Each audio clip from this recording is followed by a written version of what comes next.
Good evening, everyone, and welcome. Let's give it up again for Fogo Azul.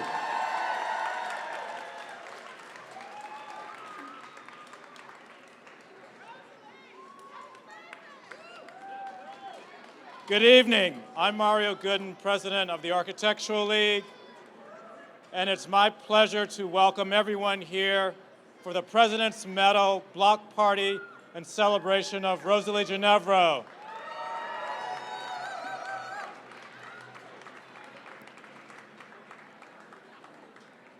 It's great to see everyone here this evening, this afternoon.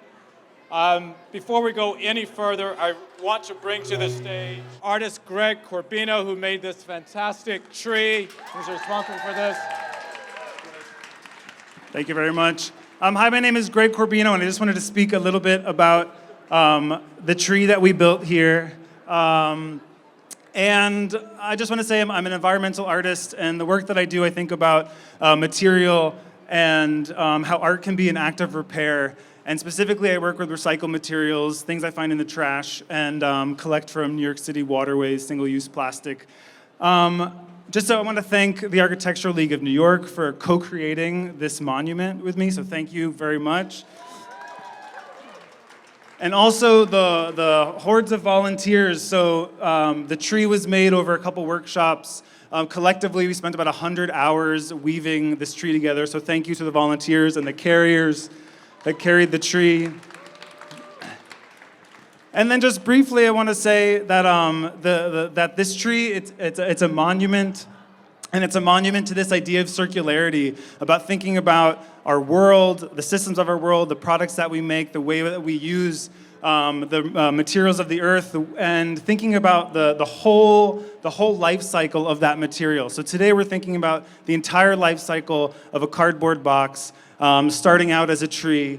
Then we collected this post-consumer cardboard boxes from this building right here, and then over countless hours we labored together and we wove these cardboard boxes into this tree. And then momentarily we will continue this cycle of the cardboard box as we take it apart, remove the interior structure, and then we will put it back into the recycling system, where it will become a journal, or it will become another box for an Amazon Prime thing that you probably don't really need, but you bought anyway. So we're thinking about the whole system, and it's a way, when we think about climate change, a way to think about the earth in a different way.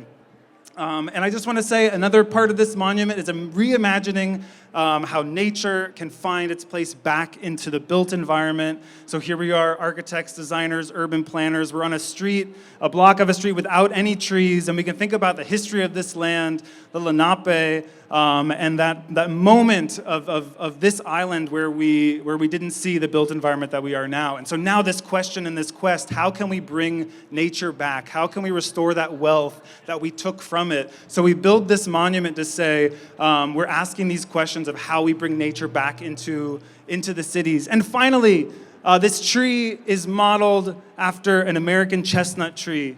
These trees maybe they would have been in this area, which was marshland, but these trees were definitely on Governor's Island, where the Lenape had, they called it Nut Island. It was an island full of chestnut trees.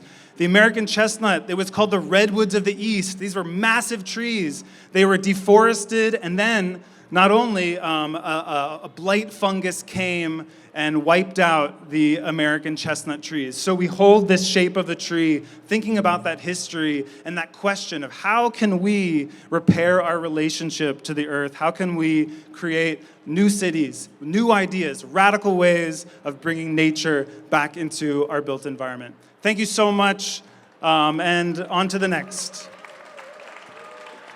Thank you so much, Greg. So as many of you know, 2 nights ago on Tuesday evening, we celebrated with a dinner uptown at the Metropolitan Club. That was just part 1 of the President's Medal celebration.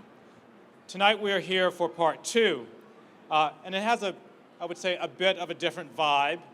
For those of you who arrived early, you might have gotten wind of the playlist, which was one recognizable song from each of Rosalie's 38 years of being executive director at the Architectural League.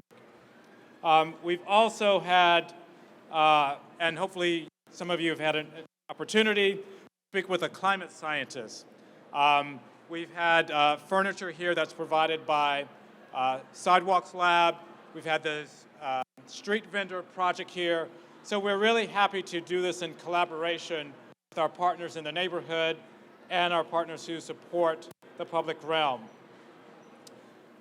2 years ago, the League held its President's Medal celebration in Marcus Garvey Park in Harlem. And it was a wonderful event that was free and open to the public. That event really demonstrated the importance for the League to promote openness, not only within the design community, but also to and with the public at large. So it is a pleasure to be here in downtown tonight in collaboration and support of local organizations, and I'd like to thank the Soho Broadway Initiative, again, the Street Vendor Project, Street Lab, Greg Corbino, and Fogo Azul. So thank you again.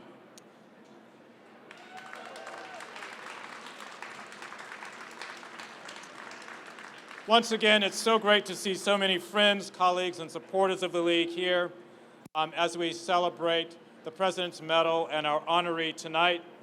And now I'd actually like to ask our honoree, Rosalie Genevro, this year's President's Medal honoree, to come forward with a few remarks and also to tell us more about this amazing event that our Architectural League staff have worked so hard to put together. Rosalie.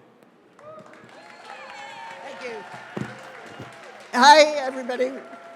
So this is going to be really brief because I know everybody really just wants to talk, and I hope you will take the opportunity to chat with a climate scientist. We have amazing people here for you to talk with and to eat some tamales and churros. So I just wanted to say a little bit about why this event is structured around environmental issues. My own interest in the environment and my interest in architecture and planning began at the same time and had the same source, which was my dismay at the way that the beautiful, bountiful place that I grew up in, which was Orange County, California, was being developed. Endless tract houses and strip malls were built heedlessly with no attention to topography or climate or other natural features, and with no apparent consideration for anything other than ease of movement by car. As I was growing up, I wanted to understand why that was the case, and I knew that there must be a better way of doing things. So my search for understanding and the parallel search for better ideas led to my interest in architectural history and architecture and planning. My interest in the relationship between the natural and the built worlds has only intensified over time. We are now at a dangerous and decisive point because of the carelessness and excess with which we have proceeded for centuries. We must now, at this point, reconsider what our needs really are, and we must figure out how to meet them without imposing on and limiting what's available to people in other places and in future generations, and without destroying the planet. Sorry. I was very struck by the wisdom of the ecologist Barry Commoner's admonition from 1971 that to survive, we must close the circle. We must learn how to restore to nature the wealth that we borrow from it. And this block party is structured around that idea. Thank you to all the people who've poured their creative energy and their work into this event. Most of all, the League's staff members, Billy Kelly, Matt Ragazzo, Alicia Botero, Kevin Ritter, Rafi Lehman, Sarah Wessler, Ann Carlisle, Dan Chofi, Ann Rieselbach, and Mariana Mogalevich. Yay! Thank you so much to all of them. Mario has already mentioned the great organizations that we've partnered with on this, on the Block Party: Street Lab, the Street Vendor Project, Fogo Azul, and 3 very generous climate scientists who are here: Klaus Jacob from Columbia University, Eric Sanderson from the New York Botanical Garden, and Bernice Rosenzweig from Sarah Lawrence College. They are down there, and I hope you will take the chance. It is an extraordinary chance to have a conversation with them. And I've saved my last thank you for artist Greg Corbino, who conceived, and as he said, with workshops of volunteers he ran, created this beautiful tree full of character from discarded cardboard scavenged from around our neighborhood. As Greg described, the tree will be dismantled and recycled at the end of the block party. But in the meantime, we invite you to make a contribution to it, to write your vision for a circular future that could help us move towards the restoration of the natural, of the wealth we have borrowed from it, as Barry Commoner called us to do, and to protect and conserve the resources of the planet. And if you'd like to write about how architecture and design can contribute to that, please deposit your writings in the cavity in the tree, which was prepared to receive them. We'll collect all the writings and post selections on the League website. Thank you all so much for coming, and please enjoy the rest of the evening, and please write something.